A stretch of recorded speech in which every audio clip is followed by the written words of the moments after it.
বিশ্ব মুসলিম এক হও, লড়াই করো ইসরায়েলের বিরুদ্ধে। এই যে অ্যাকশন, এই যে স্লোগান, এটি যেন মুসলমানদের সবার একই ধ্বনি।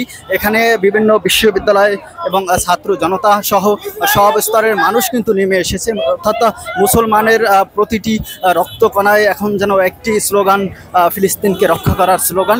সেটি কিন্তু ইতিমধ্যেই আপনারা দেখেছেন, ঢাকা শহরের পথে প্রান্তে যেমন শুরু হয়েছে তেমনিভাবেই শুরু হয়েছে কিন্তু দেশের প্রতিটি আনাচে কানাচে থেকেই একই স্লোগান তোলা হচ্ছে, যেন আর কোনো ফিলিস্তিনের উপর আক্রমণ না করা হয়, যেন মুসলিম বিশ্ব এর প্রতিবাদ করে, যেন এই যে ইসরায়েলি হামলা, এই যে হামলার বিরুদ্ধে তাদের এই একই স্লোগান।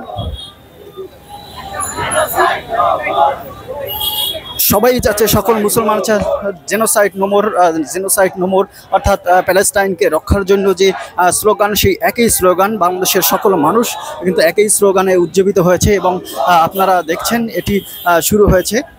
যদি দেখাই, এটি কিন্তু মানিক মিয়া এভিনিউ বর্তমানে অবস্থান করছে। মানিক মিয়া এভিনিউতে এটির বিশাল শোডাউন এবং প্রতিবাদ সমাবেশ শুরু হয়েছে।